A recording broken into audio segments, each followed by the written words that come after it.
Hey guys, Mike here. So we got a big week ahead and everything, and we're gonna go through the charts and kind of see what happened Friday, what to look for, which is critical coming up this week if this rally is going to continue, and some stocks that definitely need to watch out for this week if you own them, especially. So we'll go into all that. Plus, a lot more earnings coming out, a lot of retail. So we're gonna find out a lot about us and how things are going. And it's a very light news week, but it's something I can't really remember happening before. Maybe it did.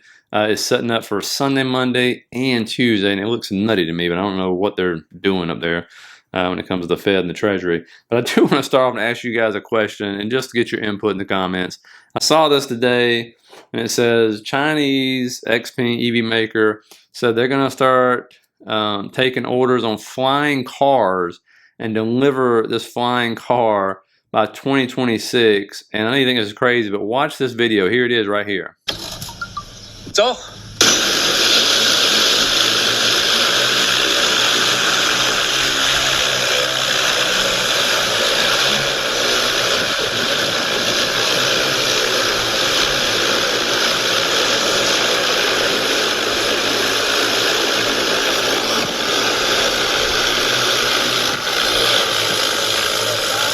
And I may mean to laugh. I mean, it's a cool thing and everything, but I'm gonna be honest with you. I'm gonna let you guys test that out for yourself. Obviously, that's not something we will see in America in my lifetime, most likely. But I want to see somebody get in it. Yeah, see it. But you imagine, one, what the car insurance costs. Two, warranties. I don't think you can get any warranty on that. I mean, what could go wrong, right? So many things. But I'm like, wow, okay, yeah. I just want to get your input on that. I mean, and again, are they far ahead of us in things? Yeah, I guess they are, right? I mean, it's crazy how it works. But again, they got a lot less red tape to worry about than we do. Again, I would not get into one of those. I know they talked about a taxi system like that as well, and showed a video on that. But just wanted to get your input on that. Now, what to watch out for, especially when it comes to this market this week coming up. Now, so one of you guys who sent a chart to me, he said, Mike, I think instead of a rising wedge, I think we need to be in a channel. And I looked at that and I said, you know what?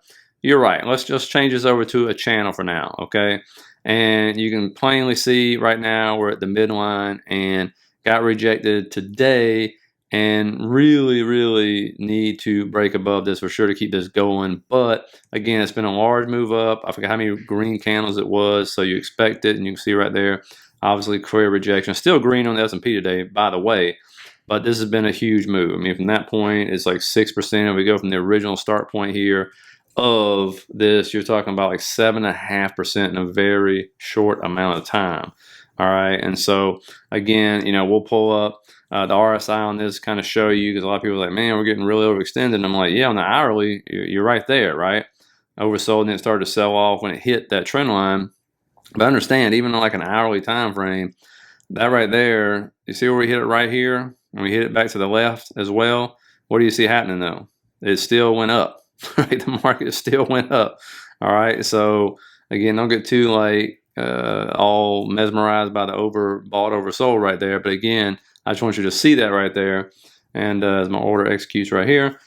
But you can see when we pan out to the daily, again, we're not in overbought territory. When it gets there, it can go on for days and days and days. Okay, so just kind of keep that in mind as we continue to go. But just watch next week to break above the mid part of that channel. So we start heading down the bottom, that is definitely going to be not good and losing momentum. So keep that in mind. We pull up stochastic. Again, why can we continue to move?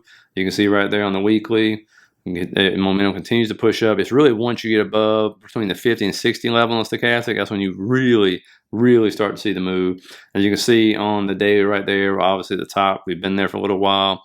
It's getting overextended a little bit, sure, but that's where your momentum is, right? It's right up there, and so we can continue to push higher and higher. Keep that in mind when you're looking at this.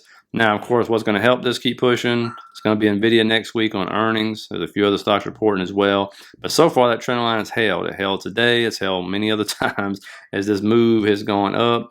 And again, you're seeing that. Usually this resides to the upside. So this could have an explosive move next week if they want to push us up in earnings.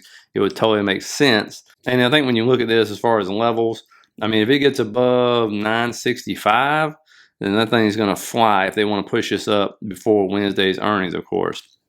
And again, momentum is obviously still to the upside on this one. And of course, it's not just this one. I mean, all the semiconductors have been pushing up really, really hard. But again, on NVIDIA, especially on these larger time frames. Once you get above like 60, that's when you get to see the big moves happen, right? If you're on a weekly time frame.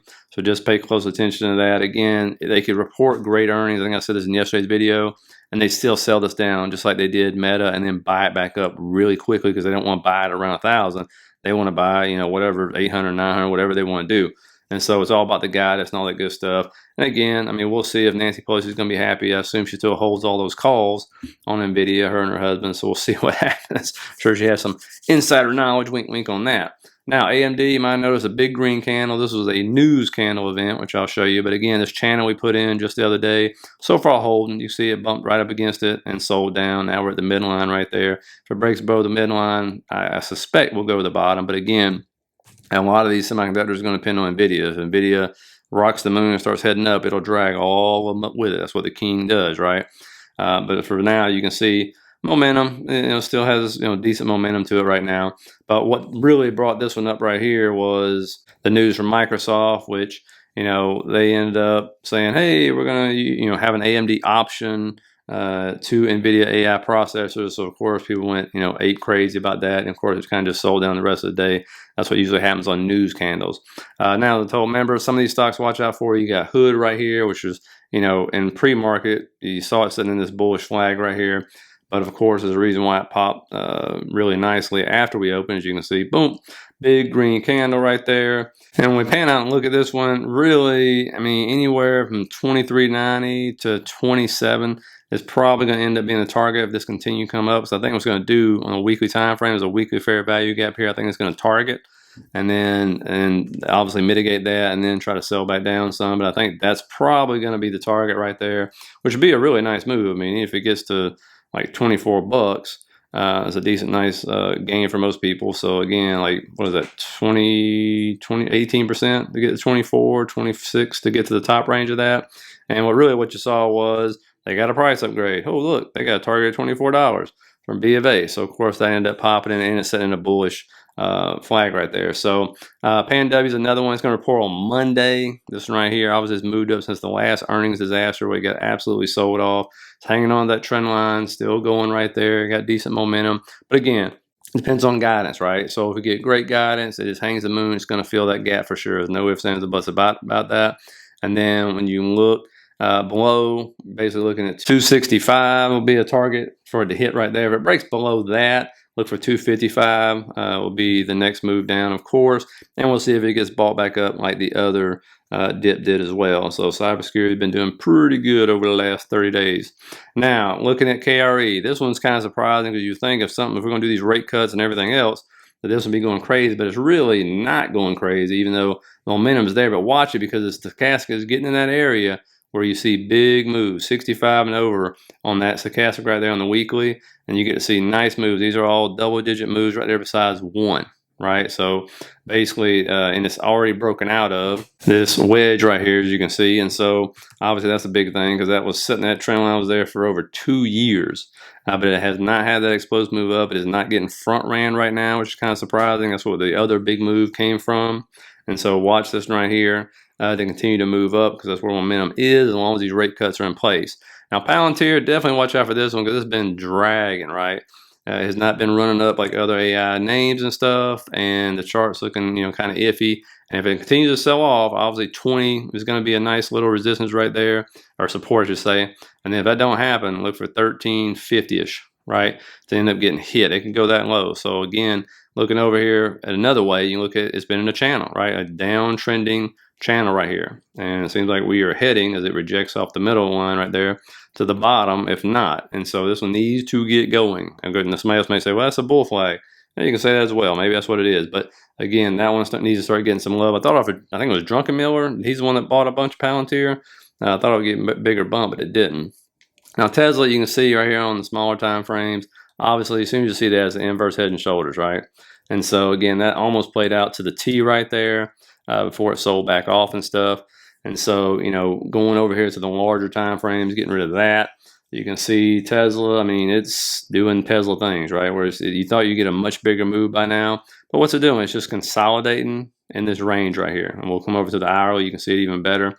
And if I measure this out, I mean, over the last, since the 13th on, it's about a 5% range up and down. Okay, thought we'd have a much bigger move after we broke out that trend line right there, but we did not so far.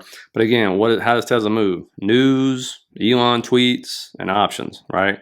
Just hadn't had the options flow we normally have. Elon's been kind of quiet, and there's not really been any kind of huge news. And other stocks have been moving, but Tesla's just kind of dragging right now. So it's kind of in that middle. And a lot of people are like, well, you see the calls saying, no, it's going to come back down to this range right here and around between 158, 160. And some people say, nope, we're going straight to 200, right? So as you can see that indecisiveness, it just trades sideways right now. And so we'll see what happens on this one. And again, like I said, if the option flows start coming in, you see call sweeps galore, we're going to the moon. It's going to be a 5% day. If not, then it may just continue to trickle down. So be ready for that. And last, when we talk about small caps right here, I made an adjustment on this with this channel. When I looked at it, I was like, wait a minute. I thought it was at the top, kind of. I was like, nah, you know what? I think it's a false breakout. So let's go ahead and redo the channel. And this makes a lot more sense, right? I mean, you can see the support resistance on this channel has been moving up right here.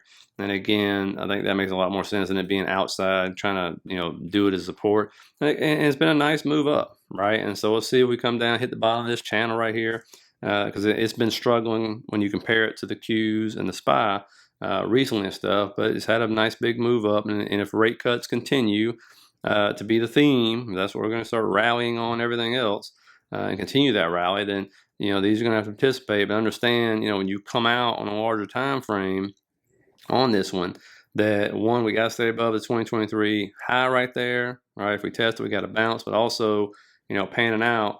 Look, that move, that right there, 2024 high, 210, that's going to be a beast to get through. All right, let's not even play around. That's going to be a beast to get through. So make sure you pay attention to that level. If it does break through it, you can see a nice explosive move for sure. Now, as I like to tell members here, I put this out every Friday for them. When you look at earnings, obviously it's going to be a lot of retail, things like this happening, but you'll have a couple others, right? So you got Li Auto, which is the EV, Palo Alto, we already talked about, Trip.com. Some of these have huge expected moves, by the way. Zim, Macy's, Lowe's, AutoZone, right? They're going to have a lot to say. Toll Brothers, tell us about the housing market, okay? So that's going to be a big one to pay attention to. Also, I forgot XPeng right there on the AM, so a couple EVs coming out of China. Target, TJX, and we look over and there's NVDA, the big boy, right? That's the one that matters the most. But you're also going to have some Snowflake, Elf, which is going to be a big one. We hear about the makeup industry. Then you have Ralph Lauren, BJ's, and then Deckers right here, Intuit, Ross. And then on Friday, you don't have to worry about anything going on right there. And then we move over to the news. Very light news day, but look at Sunday through Tuesday. Good Lord. Powell's supposed to speak Sunday, and look at all the FOMC members, the Treasury Secretary, and then the FOMC members again. I mean, they are rolling out in full force next week, right? And so I don't know if I've ever seen it that compact in like a 3-day time frame, but and then you'll get news starting Wednesday, right? Existing home sales, FOMC minutes, which we already should know, but we'll see if there's anything in there about rate cuts. The market will react to it, okay? More red folder news on Thursday with unemployment claims, flash manufacturing PMI, and flash services PMI. And then Friday, you'll end up with durable goods and, of course, revised U of M consumer sentiment, which I don't think the market's going to care too much about. But we'll see, right? So again, it's going to be a very interesting week. A lot of things will hinge on NVIDIA. We'll see if they'll run NVIDIA up before earnings. And usually, you know how I feel about stocks that run up in earnings. It usually never ends well for them. But we'll have to figure that one out. And again, if it gaps down, but you see earnings are fine, right? Because the bar is really high for them. Then expect that gap to get bought up probably quickly. Just watching after hours, you'll see it. That's what happened with Meta and stuff.